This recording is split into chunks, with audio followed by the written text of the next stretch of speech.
मेरा नाम मनीष कश्यप है और मैं भविष्यवाणी करता हूं, वो भविष्यवाणी सही होता है।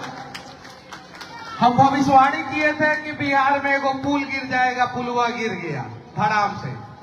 हम भविष्यवाणी किए थे वो सरकार गिर जाएगा, सरकार भी गिर गया। बिहार में लालू का सरकार गिरा था। एक भविष्यवाणी करके जा रहे हैं हम आप लोगों से। सुने हैं कि इस विधानसभा में एगो बहुत बड़ा स्लम बस्ती है और हम हैं सिविल इंजीनियर। अगर उस स्लम बस्ती के लोगों के जीवन को बदल दिया जाए तो वो जीवन भर जो है मनोज तिवारी भैया के आभारी रहेंगे। कानू 12,000 वोटर है वो स्लम बस्ती में। सही बात है का? हम खाली विकास पे बात करते हैं। ये राहुल गांधी की तरह जो है हम गोल गोल घुमाते नहीं हैं। हम डेवलपमेंट पे बातें करते हैं, सिविल इंजीनियर है और राम जी के पद चिन्हों पे चलते हैं। काहे कि राम जो है अपने जनता का विकास करके मर्यादा पुरुषोत्तम बने। जैसे नरेंद्र मोदी जी देश का विकास करके और देश के लोगों का विकास करके दुनिया का सबसे मजबूत नेता बने, और मनोज तिवारी 14,600 करोड़ का काम करा के अपने क्षेत्र में, सारा डेटा है मेरे पास, सारा डेटा मैं लिख के आया हूं, तब जाके वो जो है पूरे दिल्ली ही नहीं पूरे देश के सबसे लोकप्रिय सांसद में से एक सांसद बने। 98% अपने सांसद निधि का खर्च किए। कितना परसेंट? 98%। लेकिन एगो बड़का काम जो है वो अधूरा रह गया। काहे अधूरा रह गया? काहे कि यहाँ से विधायक जो है वो आम आदमी पार्टी का है। किसका है? आम आदमी पार्टी का है। और सांसद महोदय बीजेपी के हैं। यहाँ पे निगम पार्षद जो है वो आम आदमी पार्टी का है। जल बोर्ड किसके अंडर में आता है? आप सभी को पता है किसके अंडर में आता है जल बोर्ड? विधायक के अंडर में आता है, निगम पार्षद के अंडर में आता है। वो लोगों को भी मैं मंच पे बुलाना चाहता हूं। आइए, बताइए, जो काम मनोज तिवारी से होने वाला होगा मनोज तिवारी करेंगे, जो आपसे होने वाला होगा आप कीजिए। मंदिर में कसम खाते हैं और जनता का विकास करते हैं, जनता के जल का समस्या का समाधान करते हैं। एकदम क्लियर है। चलिए, वो लोग कुछ करेंगे नहीं, वो लोग खाली नौटंकी करेंगे। आम आदमी पार्टी वाले क्या करते हैं? खाली नौटंकी। अब विकास की बात करते हैं, इस विधानसभा के विकास की बात करते हैं। 14,600 करोड़ रुपया का इन्वेस्टमेंट, 14,600 करोड़ रुपया का काम जो है मनोज तिवारी ने किया।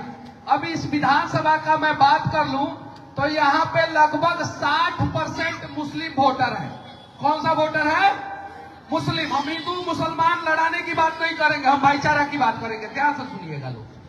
60% मुसलमान है। चाचा उधर ध्यान से सुन रहे हैं, टोपी वाले चाचा वहां पे, ठीक है। और 40% हिंदू है। अगर विकास होगा तो हिंदुओं का भी होगा और मुसलमानों का भी होगा। तो मनोज तिवारी तो विकास करने का प्रयास कर रहे हैं। आम आदमी पार्टी वाले कहां मर गए हैं, कहां खो गए हैं, कहां नहीं मुसलमानों का विकास कर दे रहे हैं। अगर खाली मुसलमानों का भी विकास कर दिए होते तो 60% घर में जो है वो पानी पहुंच गया होता। 60% झुग्गी झोपड़ी वाले जो है पक्के के मकान में रहने लगते। अब आम आदमी पार्टी ने तो कभी मुसलमानों का विकास तो किया नहीं है। मुसलमानों का विकास पहली बार आजाद भारत में किसी ने किया तो नरेंद्र मोदी जी ने किया। हालांकि उन्होंने हिंदुओं का भी विकास किया, सबका विकास किया। ये डेटा है मेरे पास जिसमें दिखा रहा है कि 59.4% जो है मुस्लिम है, 12% ओबीसी है, ब्राह्मण जो है वो 7% है, SC/ST जो है 6.7% और राजपूत जो है 4% है। 2,000 परिवार है, 12,000 वोटर है, झुग्गी झोपड़ी में है। अगर 15 मंजिल का बिल्डिंग, कितना मंजिल का बिल्डिंग? 15 मंजिल का बिल्डिंग 1 BHK, एक फ्लोर पे 8 1 BHK का फ्लैट, अगर 15 टावर खड़ा कर दिया जाए तो मैं दावे के साथ कहता हूं जितना झुग्गी झोपड़ी में रहने वाले लोग हैं अगली बार जो है पक्के के मकान में रहते हैं, रहेंगे, ये मैं वादा करता हूं। लेकिन उसके लिए देखिए, मैं सिविल इंजीनियर हूं, मुंबई में स्लम पे काम किया हूं, पूना में मैंने स्लम बस्तियों में काम किया है। उन लोगों को कैसे जो है बड़ा बड़ा बिल्डिंग बना के दिया गया है, सरकार को भी फायदा होगा इससे। और वहां पे डेंगू मलेरिया हो रहा है, आप लोगों को समस्या हो रहा है, आप लोगों को भी फायदा होगा।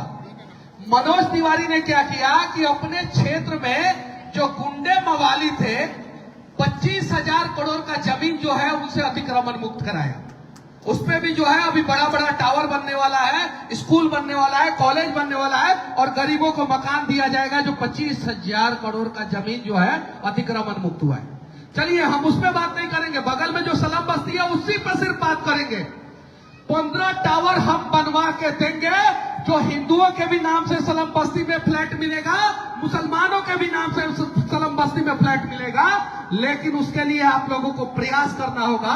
इस विधानसभा क्षेत्र से मनोज तिवारी को 1 लाख वोट से आप लीड करा के भेजिए। 5 साल के अंदर अंदर आप पक्के के मकान में रहेंगे। और हम हवा पानी नहीं करते हैं, हम हवा पानी नहीं करते हैं। 2000 मकान घर बनवाना है, 15 को टावर बनेगा, हर फ्लोर पे अगर 8 फ्लैट बनेगा, लगभग सारा परिवार जो है पक्के के मकान में आ जाएगा। अब काहे हम ये बात कह रहे हैं, काहे हम इतना भरोसा के साथ भविष्यवाणी कर रहे हैं? काहे कि नरेंद्र मोदी जी ने 4 करोड़ पक्के का मकान बनवाया है। कितना कितना हाथ उठा के बताइए आप लोग। देखिए, और सारा पक्का का मकान जो है महिलाओं के नाम पे दिया गया है, पुरुषों के नाम पे नहीं। नरेंद्र मोदी जी ने इस देश के महिलाओं को सशक्त किया है। उसमें मुसलमान महिलाओं को भी मिला है, हिंदू महिलाओं को भी मिला है। कांग्रेस ने मुसलमानों को सिर्फ और सिर्फ बच्चा पैदा करने का फैक्ट्री और वोट बैंक की राजनीति में पूरे मुसलमान को बर्बाद करके रखा था।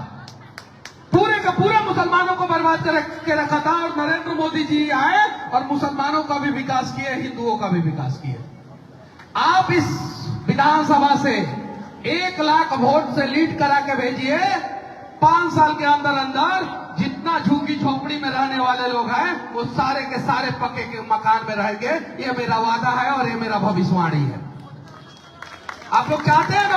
देखिए, हम धर्म पे बात, हम लड़ाने वाली बात नहीं कर रहे हैं। हम लोग मोदी जी के पच्चीनों पे चलने वाले लोग हैं, सिर्फ विकास पे बात करेंगे।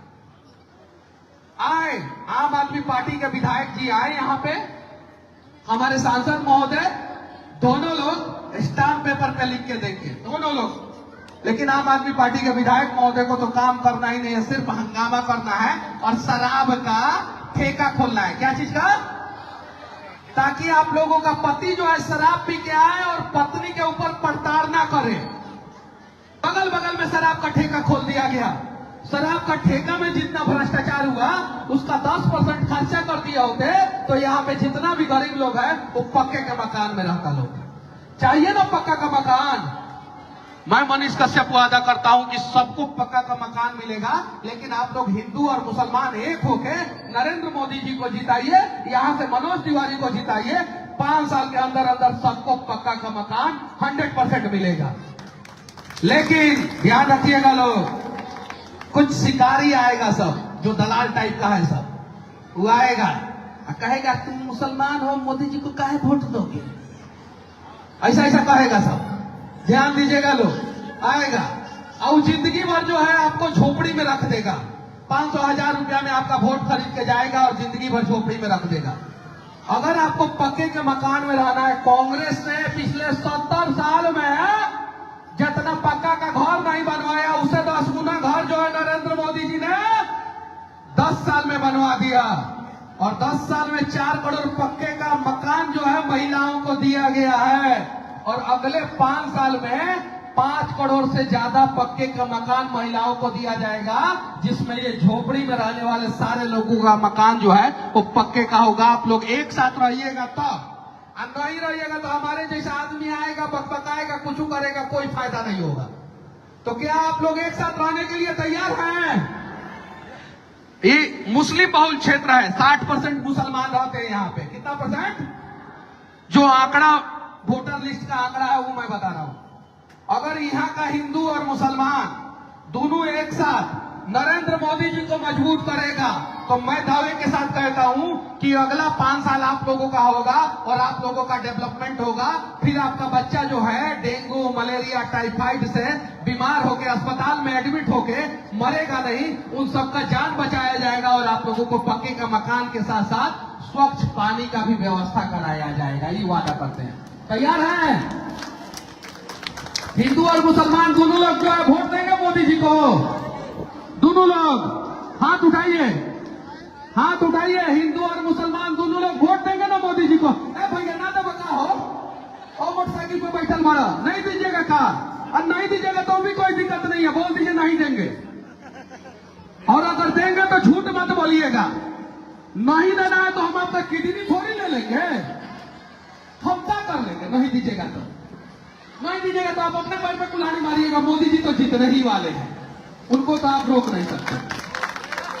अब मनोज तिवारी भैया जीतने वाला है और अगला बार विधायक जी बनने वाले हैं भारतीय जनता पार्टी के ही।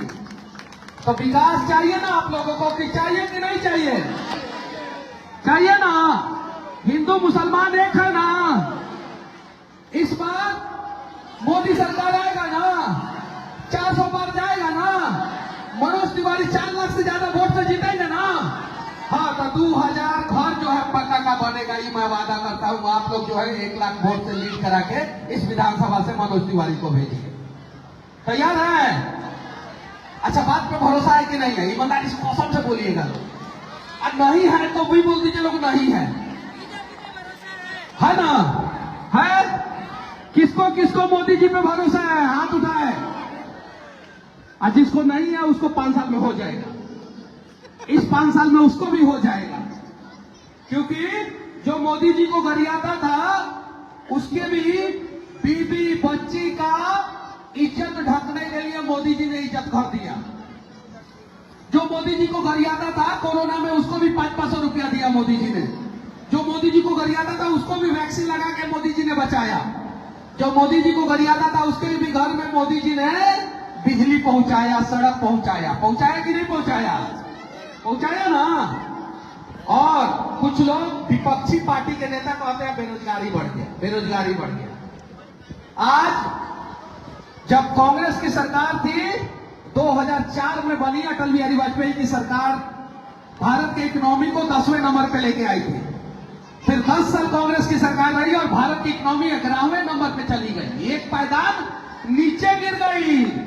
और कहा जाता है मनमोहन सिंह जी बहुत बड़ा अर्थशास्त्री थे। फिर एक चाय बेचने वाला प्रधानमंत्री बनता है और 11वें नंबर से भारत की इकोनॉमी को 5वें नंबर पे लेके आता है। जीडीपी भारत का बढ़ता है, विकास दर भारत का बढ़ता है। और जौन चाची लंगी रौनी के मोबाइल चाइना के यूज करत रनी लंगी ना, चाइना का मोबाइल यूज करते थे ना आप लोग, अब उस सारा मोबाइल पे मेड इन इंडिया लिखा हुआ है। यानी उस मोबाइल के फैक्ट्री में आप ही का ना बच्चा काम कर रहा है कि नहीं कर रहा है? रेडी पटरी वाले को 10,000 रुपया बिना इंटरेस्ट का मिला कि नहीं मिला? उसके बाद 20,000, उसके बाद 50,000, उसके बाद 1 लाख। मुद्रा योजना मिला कि नहीं मिला? स्टार्टअप मिला कि नहीं मिला? और इन सब के दम पे भारत आत्मनिर्भर बना और आप लोगों को रोजगार भी मिला, भारत का विकास भी हुआ और इस बार झोपड़ी में रहने वाले लोगों का भी विकास होगा। अगर भरोसा है तो एक बार आप लोग इस विधानसभा से मनोज तिवारी भैया को 1 लाख से ज्यादा वोट से लीड करा के भेजिए। मैं दावे के साथ कहता हूं, जब वो तीसरी बार जब वो सांसद बनेंगे और मोदी जी तीसरी बार प्रधानमंत्री बनेंगे, तो यहां पे जिनका जिनका घर नहीं बना है उनका भी घर बनेगा और आप सभी पक्के के मकान में रहेंगे। देखिए, मुस्लिम भाई लोग भी आ गए। मोहम्मद रुस्तम जी के नेतृत्व में जो है मुस्लिम आ गए यहाँ पे। जो मुसलमान कलाम के रास्तों पे चलता है, देश का विकास चाहता है, उसे पता है कि नरेंद्र मोदी जी उन लोगों के मसीहा हैं। और तभी तो नरेंद्र मोदी जी का बात मान के सऊदी अरबिया में पहली बार मंदिर का स्थापना हुआ कि नहीं? तो हिंदू मुस्लिम भाईचारा का ही प्रतीक न सऊदी अरबिया ने दिखाया। आज जो है आप लोग मोदी जी को जिताइए, वो हिंदुओं का भी विकास करते हैं और मुसलमानों का भी विकास करते हैं। एक सवाल मैं मुसलमान भाइयों से पूछना चाहता हूं, इस देश में मुसलमानों का विकास कौन से राज्य में सबसे ज्यादा हुआ है? किसी को पता? आप उठाइए और देखिए, गूगल पे सर्च मारिए, किस राज्य में मुसलमानों का सबसे ज्यादा विकास हुआ? बताइए। कहां? गुजरात में सबसे ज्यादा हज यात्रा बिना सब्सिडी का गुजराती मुसलमान जाता है, जबकि जनसंख्या जो है 7 करोड़ है गुजरात की। उत्तर प्रदेश का उससे ज्यादा है, बिहार का ज्यादा है, महाराष्ट्र का ज्यादा है। इन सब राज्यों में ज्यादातर दिन कांग्रेस की सरकार थी। गुजरात के मुसलमान सबसे ज्यादा हज यात्रा जाते हैं।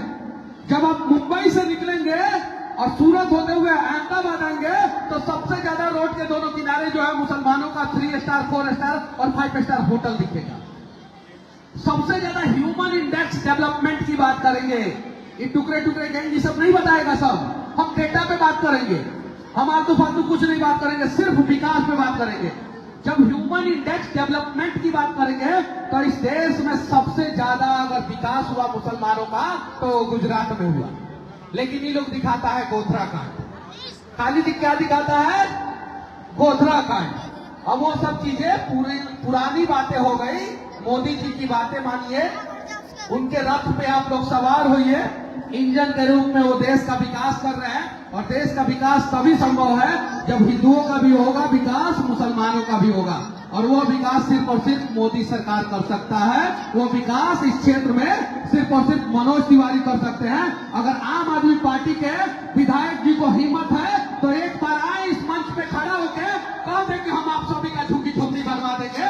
मनोज तिवारी तो कहते हैं कि हम झुग्गी झोपड़ी सब बनवा देंगे, पक्के के मकान आप लोगों को देंगे।